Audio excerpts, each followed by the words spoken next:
The LEGO Creator Downtown Diner set number 10260 is pretty much, at least for me, the hype of 2018.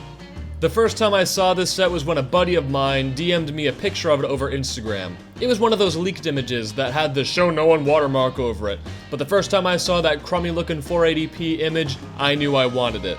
I found out that it was going to be released on January 1st of this year, and I was determined to make sure I got it on the day of release. And I'm really happy to say that I was able to do that, and I was only 12 weeks late. Alright, enough backstory, let's get into this sucker by taking a look at the minifigures first. Roller skates, boxing gloves, big hair, and big mustaches. I think these minifigures really hit home. I think they complement the set very well. I think that the colors and patterns are all really great. Not a whole lot to complain about here, except for the fact that the guitar has no printing on it. That leaves quite a bit to be desired. Besides that, they're all very great looking. There has been some controversy though, man, with those facial printings.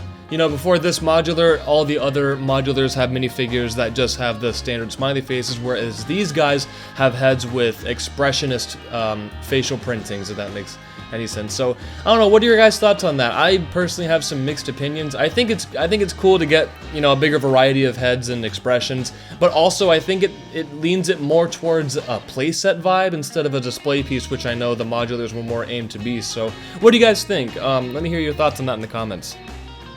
This car is definitely one of my favorite parts of the set. It's just the car embodiment of the 50s. Like it tastes like a strawberry milkshake. I mean, that pink color to the round head and tail light to the beige interior and the little stick shift up there. It just looks fantastic all around. I mean, I feel like LEGO has been kind of missing with cars lately, but this one is a redemption for sure.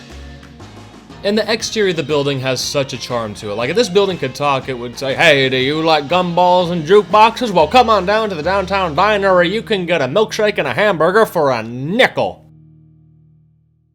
Here's a quick overview of the outside of the building. I'm not going to comment on it because, I don't know, seeing is believing.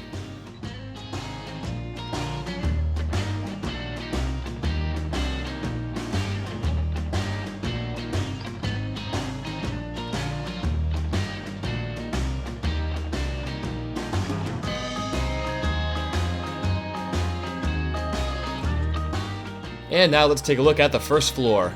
And also, by the way, I think it's worth mentioning that the floors and the roof of this set are harder to take off and put on than other sets for some reason.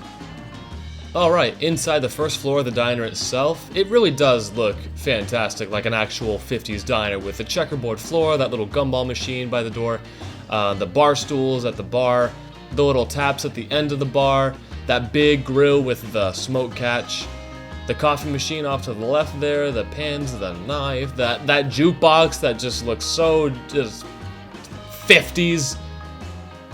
And then there's a booth and a table there, but then there's another booth on the other side and there's no table for it. I don't really, that doesn't make much sense to me, but besides that, everything else looks great. Moving on up to the boxing gym, we have a boxing ring there that was quite interesting to make. We have a punching bag that actually swings around with a red mat below it. We have the water cooler back there for when you get thirsty and sweaty.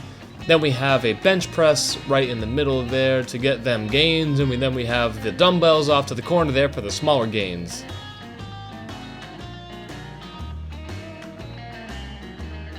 Moving up to the top floor, the recording studio, we start out at the padded cell right there where all the magic happens. Outside of that, we have the recording equipment. Off to the side in the corner here, we have a small table with some drinks there for when you're ready to take a break. Got a gold record on the wall there, displaying all the progress that the musician has made. Then in the corner here, it gets kind of, I don't know, a little empty, because we just have a chair and then a couple of rugs, and that's kind of it for that side of the room. Coming back to the recording studio, we see the old-timey computer there, or, you know, I guess the recording equipment. And then inside, we can see a better view of the padded wall there, the sound deadening. Moving up for the last time, we see the roof placed right on top. Over here, we do have a skylight that does lift up with a little kickstand. To the back here, we can see the ladder to the fire escape and the spiral staircase, and over here we Seymour roof. That's a roof. So this has been my review of the LEGO Creator Downtown Diner. Hope you guys enjoyed watching it. Be on the lookout for more as always.